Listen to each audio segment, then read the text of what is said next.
Assalamualaikum warahmatullahi wabarakatuh. Perkenalkan, saya Agniel Bakita dari kelas 11-4 nomor absen 2. Di sini saya akan menjelaskan tentang VOC sampai ke politik etis. Yang pertama, saya akan menjelaskan tentang VOC atau Kongsi Dagang Belanda di Indonesia.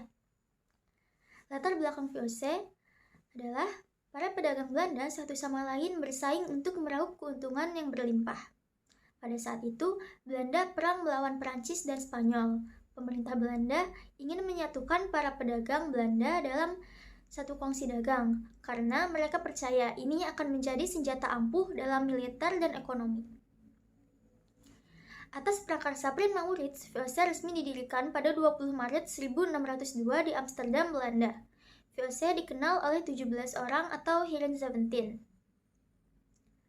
Tujuan didirikannya VOC ini yang pertama menghindari persaingan antar pedagang Belanda, yang kedua mengatasi persaingan dengan pedagang Eropa dan pedagang lainnya, yang ketiga menguasai dan memonopoli perdagangan rempah-rempah.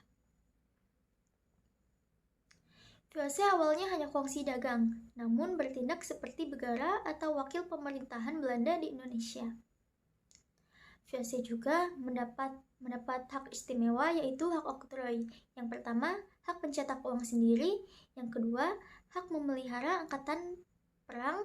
Yang ketiga, hak memerintah daerah yang diduduki. Yang keempat, hak melakukan perjanjian dengan raja. Yang kelima, hak monopoli perdagangan rempah-rempah. Lalu diangkatlah tokoh bernama Peter Both sebagai gubernur VOC. Adapun cara VOC menjalankan kekuasaan, yaitu yang pertama kontingenten, yang kedua verplicht deliverantie atau kewajiban menyerahkan pajak di daerah yang tidak dikuasai VOC, yang ketiga Brandstelsel atau penanaman kopi di daerah Priangan, yang keempat menjalin kerjasama dengan pemerintah tradisional untuk mempermudah penaklukan wilayah. Meski maju dengan cukup pesat dan baik, VOC akhirnya runtuh karena banyak utang. Pada tahun 1673, penurunan pendapatan, sistem feodalisme, dan Dewan 17 atau Heren 17 yang banyak bergaya dengan hidup mewah. VOC dikenal sebagai perusahaan yang tenggelam karena korupsi. Tanggal 31 Desember 1799, VOC resmi dibubarkan. Yang kedua, saya akan menjelaskan tentang kekuasaan Republik Bataaf di Indonesia. Awal tahun 1795, pasukan Perancis menyerbu Belanda. Muncul kelompok dari Perancis yang dinamakan kaum patriot. Mereka ingin Belanda menjadi negara kesatuan. Hal ini membuat Raja Willem V melarikan diri ke Inggris, dan Belanda pun dikuasai oleh Perancis. Di Belanda, Perancis membentuk pemerintahan baru bernama Republik Bataaf. Republik ini dipimpin oleh Louis Napoleon. Perkembangan politik Belanda mempengaruhi perkembangan politik di Indonesia. Akhirnya, pemerintahan Indonesia pun di bawah kekuasaan Republik Bataaf. Raja Willem V melarikan diri ke kota Kew, Inggris. Ia mengeluarkan perintah melalui surat. Surat ini disebut surat Kew. Isi suratnya adalah perintah kepada Belanda agar menyerahkan wilayahnya pada Inggris. Pihak Inggris bergerak cepat dengan menguasai beberapa wilayah di Indonesia, seperti Padang, Ambon, Aceh, dan memperkuat armada untuk menguasai Batavia. Republik Bataaf juga tidak tinggal diam. Ia ingin mengambil alih seluruh daerah bekas jajahan VOC. Akhirnya, Louis Napoleon menunjuk kaum patriot untuk memimpin pemerintahan Belanda di Indonesia, yaitu Herman Willem Daendels. Herman Willem Daendels adalah seorang tokoh muda yang dikenal sebagai orang yang revolusioner. Daendels menjadi gubernur jenderal dari tahun 1808 sampai tahun 1811. Ia mempertahankan Jawa dan Inggris, menghapus feodalisme, menjadikan masyarakat Indonesia lebih dinamis dan produktif, dan mengeluarkan kebijakan dalam beberapa bidang. Bidang-bidangnya adalah yang pertama, bidang pertahanan dan keamanan. Dengan memperbanyak jumlah pasukan, yaitu sebanyak 18.000 orang pribumi, membentuk Legiun Mangkunegara, membangun benteng-benteng pertahanan baru, membangun pelabuhan militer di ujung kulon, Merak Surabaya, membangun jalan raya Anyer Panarukan sepanjang 1.100 km. Hal ini mengubah pandangan tentang Daendels yang demokratis dan revolusioner menjadi sosok yang diktator karena kerja rodi ini membuat rakyat menderita dan tidak dapat menghindar dari kemiskinan. Yang kedua, dalam bidang politik dan pemerintahan membentuk sekretariat negara. Memindahkan pusat pemerintahan dari Batavia ke Walteverden, membentuk kantor pengadilan di Batavia dan Surabaya, mengganti raja-raja yang menghalangi kepentingan, mengangkat bupati sebagai pegawai kolonial, membagi Pulau Jawa menjadi 23 keresidenan, merombak Provinsi Jawa, Pantai Timur, Laut menjadi 3 prefektur dan 38 kabupaten, menghapus Kerajaan Banten dan Cirebon. Yang ketiga, bidang peradilan, membentuk 3 jenis peradilan. Yang pertama, peradilan orang Eropa. Yang kedua, peradilan orang Timur asing. Yang ketiga, peradilan orang pribumi, dengan membuat peraturan untuk memberantas korupsi tanpa pandang bulu. Yang keempat, dalam sistem sosial dan ekonomi untuk memperbaiki keuangan Belanda akibat kerugian VOC dengan menjual tanah-tanah kepada pihak swasta, Tionghoa, dan Arab. Mengeluarkan uang kertas, membentuk Dewan Pengawas Keuangan atau DPK, melakukan pemungutan pajak kepada swasta, meningkatkan penanaman tanaman yang hasilnya laku di pasaran dunia. Mewajibkan rakyat menyerahkan hasil. Masa pemerintahan Daendels hanya berlangsung selama 3 tahun dalam pemerintahannya. Ia sering memaksakan kehendak, maupun itu ke rakyat Indonesia ataupun rekan kerjanya. Ia juga tidak segan memberikan hukuman berat. Kesalahan terbesar Daendels adalah menjual tanah kepada pihak swasta dan hasilnya digunakan untuk keuntungannya sendiri. Nah, akibatnya Daendels dipecat dari jabatannya, yaitu Gubernur Jenderal. Setelah Daendels dipecat, Louis Napoleon menunjuk tokoh bernama Janssens untuk menggantikan Daendels. Janssens adalah politikus Belanda yang awalnya menjabat sebagai Gubernur Jenderal di Afrika Selatan. Tahun 1806, Janssens terusir karena wilayahnya dikuasai oleh Inggris. Janssens ditugaskan berkuasa di Indonesia pada tahun 1811 untuk mempertahankan Jawa dari Inggris dan berusaha memperbaiki keadaan wilayah yang ditinggalkan Daendels. Kinerja Janssens ternyata tidak sesuai harapan. Akibatnya, pada tanggal 4 Agustus 1811, pasukan Janssens diserang oleh Inggris di Batavia. Lalu, karena pasukan Janssens tidak dapat menahan serangan itu, tanggal 26 Agustus tahun 1811, Batavia berhasil dikuasai oleh Inggris. Pasukan Janssens mundur ke Semarang dan meminta bantuan Legiun Mangkunegara untuk memukul mundur Inggris.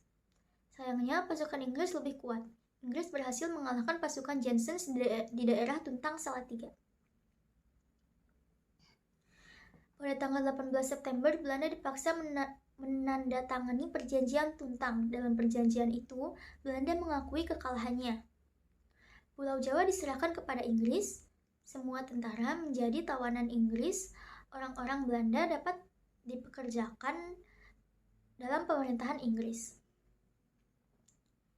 Yang ketiga, saya akan menjelaskan perkembangan kolonialisme Inggris di Indonesia pada tahun 1811 sampai 1816. 18 September 1811, Gubernur Jenderal Lord Minto secara resmi mengangkat Thomas Stamford Raffles sebagai pengusaha Inggris di Indonesia, dengan pusat kekuasaan terletak di Batavia. Raffles memiliki 3 prinsip, yaitu yang pertama, segala bentuk kerja rodi dan penyerahan wajib dihapuskan. Yang kedua, peranan bupati sebagai pemungut pajak dihapus. Yang ketiga, tanah adalah milik pemerintah.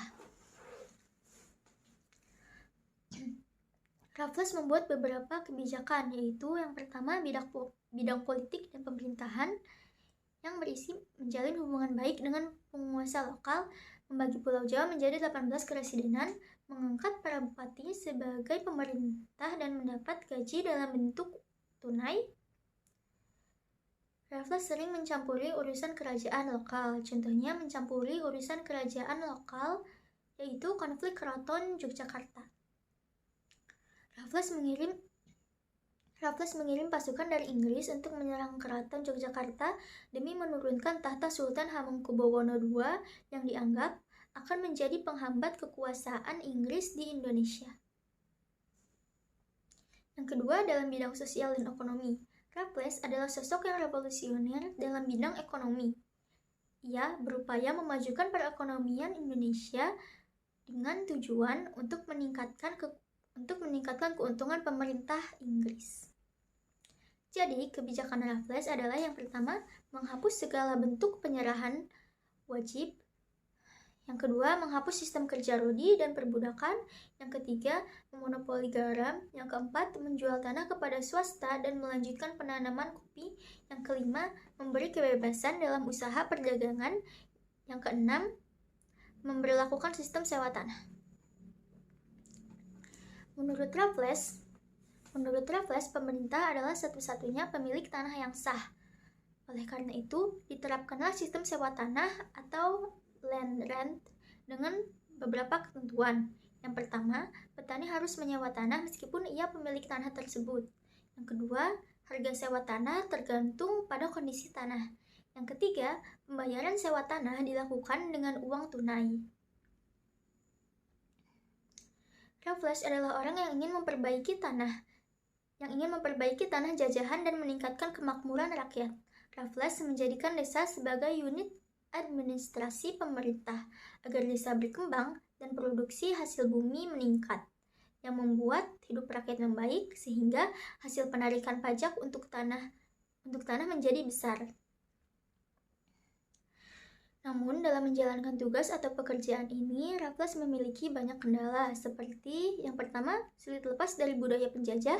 Yang kedua, peran kepala desa dan bupati lebih kuat dibanding asisten residen Inggris, dan yang ketiga, kurangnya pengawasan dari pemerintah. Masih banyak perbudakan, kerja paksa, dan monopoli pada masa itu, sehingga Raffles kurang berhasil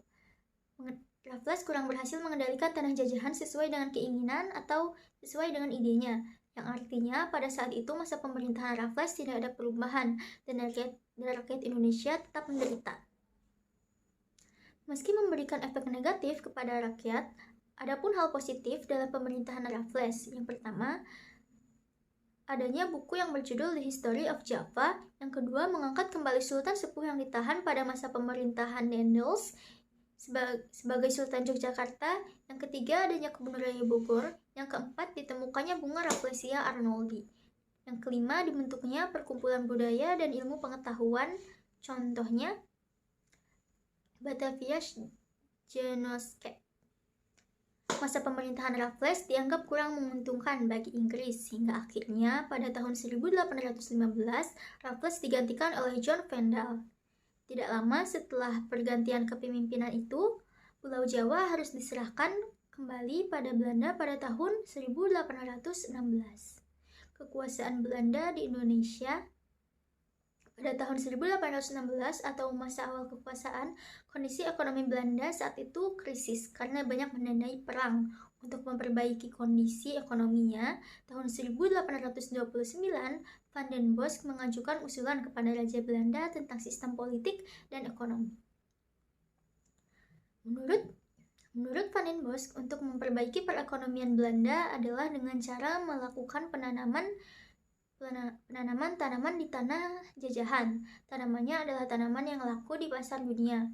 Van den Bosch mengatakan, tanah jajahan adalah sapi perah yang harus dieksploitasi semaksimal mungkin untuk keuntungan penjajah. Sistem Van den Bosch dilakukan dengan cara menggunakan kaum pribumi untuk melakukan kerja rodi. Kaum pribumi wajib ikut bekerja, karena itulah akhirnya dimulai dengan kultur stelsel atau tanam paksa. Usulan ini pun kemudian disetujui oleh Raja Belanda. Van den Bosch pun diangkat menjadi gubernur jenderal yang berkuasa di Indonesia, khususnya di Pulau Jawa. Sistem tanam paksa. Sistem tanam paksa adalah sistem yang mewajibkan para petani pribumi untuk menanam tanaman yang dapat diekspor di pasaran dunia. Dalam ketentuan Lembaran Negara tahun 1834 nomor 22, petani harus menyediakan 1/5 luas tanah miliknya. Tanah yang digunakan bebas pajak, hasil panen wajib diserahkan kepada pemerintah. Pekerja diawasi penguasa pribumi. Dalam sistem ini, peran penguasa pribumi sangat penting, yaitu sebagai penggerak petani dan penghubung dengan pemerintah. Para penguasa ini mendapatkan bonus kultur prosenten. Semakin besar hasil bumi yang diperoleh, semakin besar juga bonus yang diperoleh. Sehingga para penguasa pribumi memaksa petani menanam sebanyak-banyaknya. Banyak penyelewengan dalam sistem tanah, di mana dalam ketentuannya ada mengenai tanah untuk tanam paksa harus kurang dari 1/5 luas tanah petani. Namun dalam pelaksanaannya malah besar dari 1/5 luas tanah petani, bahkan lebih dari setengah luas tanah dijadikan tanam paksa. Dalam pelaksanaannya, sistem tanam paksa umumnya tidak sesuai dengan ketentuan, dibuktikan dari luas tanah, waktu penanaman, dan lain-lain. Sistem tanam paksa membawa penderitaan kepada pribumi, maka ini melanggar hak asasi manusia. Namun, Belanda mendapat keuntungan yang banyak. Sejak tahun 1831 sampai 1877, Belanda mendapat 832 juta gulden. Karenanya, utang-utang VOC lunas dan benteng pertahanan dibangun kembali. Sistem tanam paksa memang memperbaiki perekonomian Belanda, namun pelaksanaannya yang tidak manusiawi menimbulkan pro dan kontra di kalangan elit politik Belanda. Kelompok yang kontra adalah kelompok liberal dan kelompok yang pro adalah kelompok konservatif. Tahun 1860 terbitlah 2 buku yang membantu pemberhentian tanam paksa ini. Yang pertama, Suikerkontrakten oleh Fransen van der Putte, dan yang kedua, Max Havelaar oleh Edward Wisdecker. Karena buku inilah sistem tanam paksa akhirnya dihapus dan digantikan dengan sistem ekonomi liberal, yaitu kegiatan ekonomi di tanah jajahan diberikan ke pihak swasta. Sistem ini dinamakan sistem usaha swasta. Sistem ini tetap membuat rakyat menderita karena masih ada kerja rodi untuk membangun jalan raya, jembatan, jalur kereta, saluran irigasi, dan benteng untuk kepentingan roda perekonomian Belanda. Rakyat juga masih harus membayar pajak dan hasil pertanian pun menurun. Yang keempat, saya akan membahas politik pintu terbuka. Politik pintu terbuka adalah kebijakan politik di mana perekonomian Indonesia dibuka kepada pihak swasta untuk mendorong pertumbuhan ekonomi dan meningkatkan kesejahteraan. Latar belakang politik pintu terbuka adalah penyimpangan tanam paksa yang membawa penderitaan rakyat. Berkembangnya paham liberalisme sebagai akibat dari revolusi Perancis dan revolusi industri. Kemenangan kaum liberal dan parlemen Belanda. Pengusaha Belanda ingin menanamkan modalnya di Indonesia. Adanya Traktat Sumatera pada tahun 1871 yang memberikan kebebasan bagi Belanda untuk meluaskan wilayahnya. Kebijakan politik pintu terbuka. Pada tahun 1870, sistem tanam paksa dihapuskan. Ekonomi diserahkan pada pihak swasta. Masuk investor asing dari Belanda, Eropa, Cina, dan lain sebagainya. Pemerintah kolonial Hindia Belanda hanya sebagai pengawas dan penyedia fasilitas yang menunjang perekonomian. Ditandai dengan dikeluarkannya Undang-Undang Agraria 1870 dan Undang-Undang Gula 1870. Yang pertama, Undang-Undang Agraria. Pokok-pokok dari Undang-Undang Agraria 1870 yaitu masyarakat adat diberikan hak atas tanah dan menyewakannya kepada pengusaha swasta. Pengusaha bisa menyewa tanah dari gubernur dalam waktu 75 tahun. Dan yang kedua, Undang-Undang Gula. Perusahaan-perusahaan gula milik pemerintah akan dihapus secara bertahap. Pada tahun 1819, semua perusahaan gula milik pemerintah harus sudah diambil alih oleh swasta. Pelaksanaan politik pintu terbuka. Perkebunan tembakau berada di Deli, Sumatera Utara, Kedu dan Klaten, Jawa Tengah, Besuki, Kediri, Jember di Jawa Timur, serta daerah sekitar kerajaan atau Furstenland, Yogyakarta dan Surakarta. Perkebunan tebu di pesisir pantai utara Jawa yang sampai hari ini masih banyak pabrik gula yang masih bisa kita jumpai. Perkebunan kina di Jawa Barat, perkebunan karet di Palembang dan Sumatera Timur, perkebunan kelapa sawit di Sumatera Utara, perkebunan teh di Jawa Barat dan Sumatera. Para investor membangun sarana dan prasarana seperti jalan raya, irigasi, jalur kereta api, dan jembatan. Terdapat sebuah perjanjian atau Kuli Ordinanti pada tahun 1880 yang mengatur hubungan majikan dengan kuli kontra. Para pekerja yang melanggar ketentuan kontrak kerja lebih dikenal istilah penalty senti. Dampak politik pintu terbuka. Bagi Belanda, memberikan keuntungan yang sangat besar kepada kaum swasta Belanda dan pemerintah kolonial Belanda. Hasil-hasil produksi perkebunan dan pertambangan mengalir ke negeri Belanda. Negeri Belanda menjadi pusat perdagangan hasil dari tanah jajahan. Sistem tanam paksa di Indonesia dihapuskan. Modal swasta asing mulai masuk dan ditanam di Indonesia. Penduduk hidup dalam kemiskinan, menurunnya konsumsi bahan makanan, terutama beras, sementara pertumbuhan penduduk Jawa meningkat. Menurunnya usaha kerajinan rakyat karena kalah bersaing dengan banyaknya barang-barang impor dari Eropa. Rakyat menderita karena masih diterapkannya kerja rodi dan adanya hukuman yang berat bagi yang melanggar. Rakyat pedesaan mulai mengenal sistem upah Hindia Belanda. Menjadi negara produsen hasil-hasil perkebunan yang penting, pemerintah Hindia Belanda mulai membangun proyek-proyek prasarana untuk mendukung dan memperlancar ekspor hasil-hasil perkebunan dari Indonesia. Terjadi perubahan kepemilikan tanah dan tenaga kerja penduduk semakin bertambah, sedangkan lahan pertanian semakin berkurang.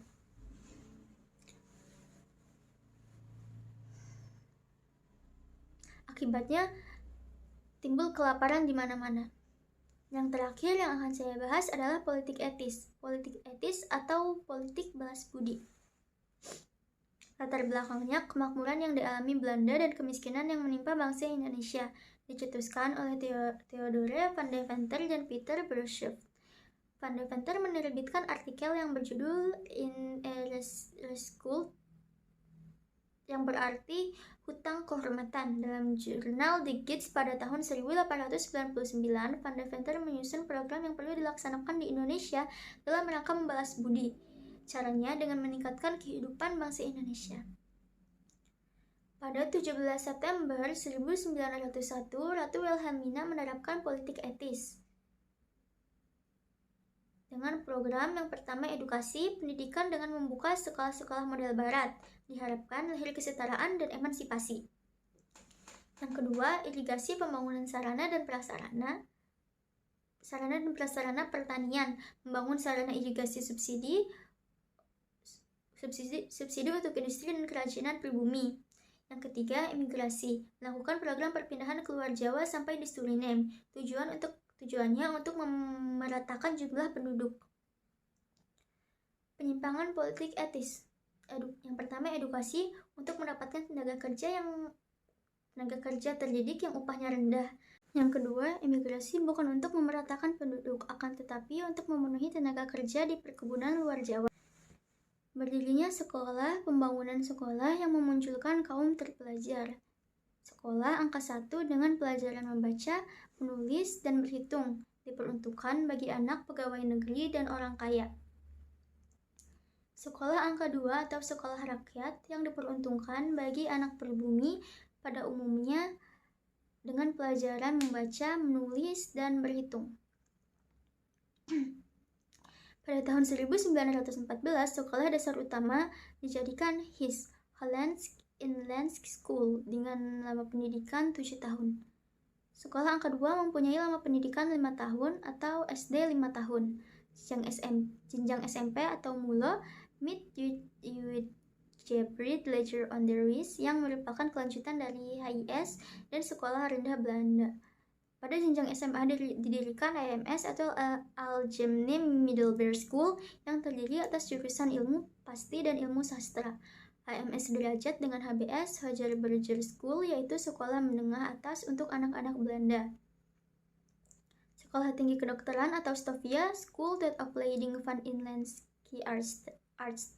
Artsen di Batavia, Jakarta. Opleiding School voor Inlandse Ambtenaren Osvia, yakni sekolah untuk calon pegawai. Technical Hogeschool, sekolah tinggi teknik di Bandung, dan sekolah pertanian di Bogor yang sekarang lebih dikenal dengan nama IPB. Dampak politik etis. Yang pertama, pembangunan sarana dan prasarana yang menunjang aktivitas pertanian. Yang kedua, membangun sarana transportasi. Yang ketiga, memunculkan kaum terpelajar atau cendekiawan yang mempelopori pergerakan nasional Indonesia. Yang keempat, pemerataan penduduk Indonesia. Yang kelima, meningkatkan kesadaran bangsa Indonesia untuk meningkatkan hak-haknya. Sekian penjelasan dari saya, kurang lebihnya mohon maaf. Wassalamualaikum warahmatullahi wabarakatuh.